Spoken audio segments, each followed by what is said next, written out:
Apa itu etika? Etika adalah ilmu yang berisi tentang watak, perbuatan atau tingkah laku manusia yang dapat dinilai baik dan mana yang dapat dinilai tidak baik, serta bagaimana dan mengapa kita mengikuti suatu ajaran moral tertentu dan bagaimana kita mengambil sikap bertanggung jawab. Apa itu etika Pancasila? Adalah penilaian baik dan buruk pada nilai-nilai Pancasila, yaitu nilai ketuhanan, kemanusiaan, persatuan, kerakyatan, serta keadilan. Nilai-nilai etika Pancasila diantaranya nilai ketuhanan yang mengandung nilai religius atau keyakinan kepada Tuhan, kemudian nilai kemanusiaan yang mengandung nilai moral kemanusiaan atau humanitarian yang memegang teguh setiap tindakan dan perbuatannya. Kemudian nilai persatuan yang mengandung nilai moral persatuan bangsa.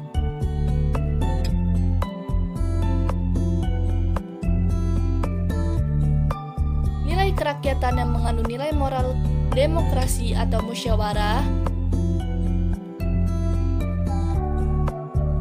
Serta nilai keadilan yang mengandung keadilan sosial yang berwujud dalam seluruh aspek kehidupan.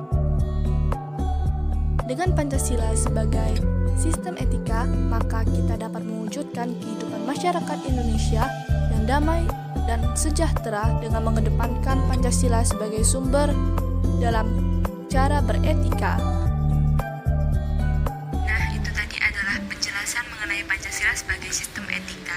Apa ada yang ingin bertanya? Jika tidak ada, saya akhiri pembelajaran hari ini. Wassalamualaikum warahmatullahi wabarakatuh. Ya Bu, ya, terima kasih Bu. Aduh, sing ini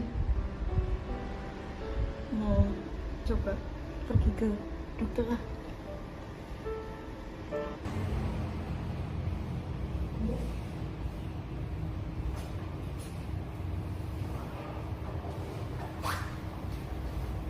Atas nama Ibu Sasi. Oh iya, saya. Maaf Pak, tapi tadi saya bilang loh di sini. Mohon maaf, di data saya terdapat nama Ibu Sasi. Tapi saya bilang dari tadi. Mohon maaf Ibu, mungkin bisa ditanyakan ke pihak administrasi rumah sakit terkait hal tersebut. Nggak bisa gitu dong, di mana sih? Mohon maaf Ibu, tapi Ibu Sasi yang ada di data saya dan mungkin Ibu bisa langsung ke front desk. Ya sudah. Silakan Ibu Sasi. Oh iya iya.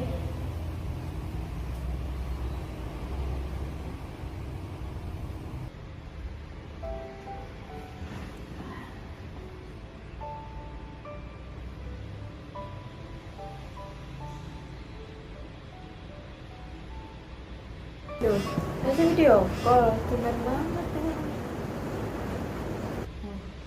Halo Dego. Halo Sasi, kenapa ya Sas, tumben? Tadi ada yang tengkar loh antara dokter dan pasien. Nah, masa? Dia serius. Tadi pasiennya udah antri, tapi karena pakai asuransi, jadi dia dipersulit untuk berobat. Aku ada nih rekamannya. Sebentar. Di data saya terdapat nama Ibu Sasi. Tapi saya bilang dari tadi. Mohon maaf Ibu, mungkin bisa ditanyakan ke pihak administrasi rumah sakit terkait hal tersebut. Nggak bisa gitu dong, di mana sih? Mohon maaf Ibu, tapi Ibu Sasi yang ada di data saya dan mungkin Ibu bisa langsung ke front desk. Ya sudah. Nah, sumpah, parah banget sih ini. Kita laporin aja ya Sas. Yuk, laporin aja yuk. Yuk, laporin. Nah itu. Ya, boleh. Kita laporin aja ya.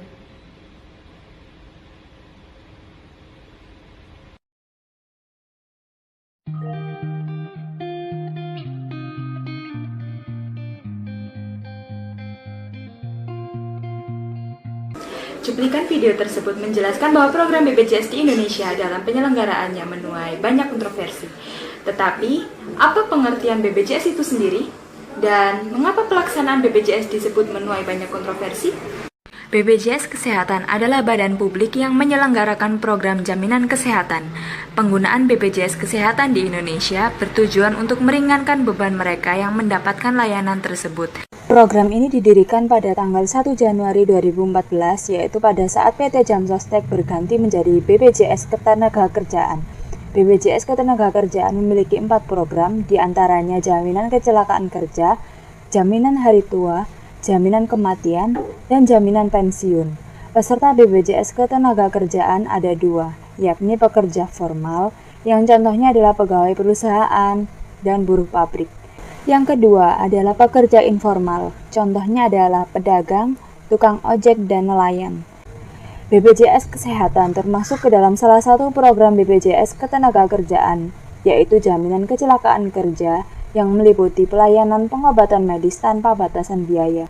Namun, supaya tidak memberatkan dalam segi biaya, ternyata tidak semudah seperti kelihatannya.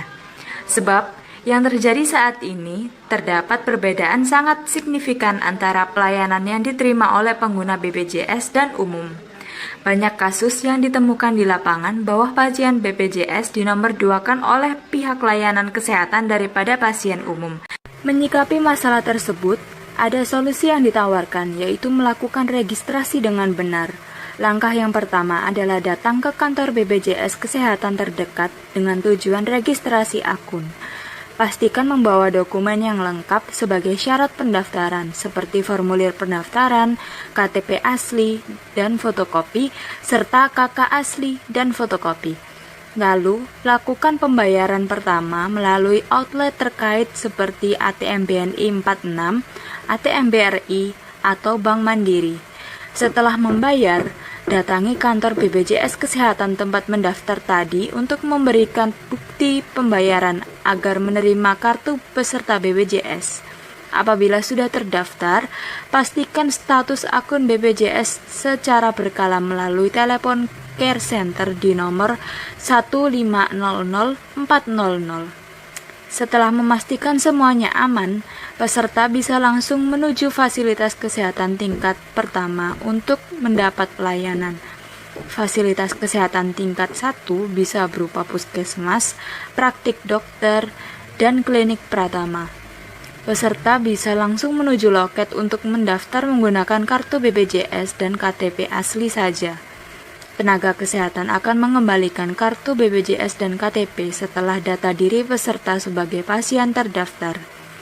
Untuk mendapat layanan fasilitas kesehatan tingkat 2, contohnya seperti dokter spesialis dan rumah sakit rujukan, harus menyertakan dokumen utama, yakni kartu BPJS, KTP asli dan fotokopi, KK asli dan fotokopi, serta surat rujukan dari Vaskes tingkat 1.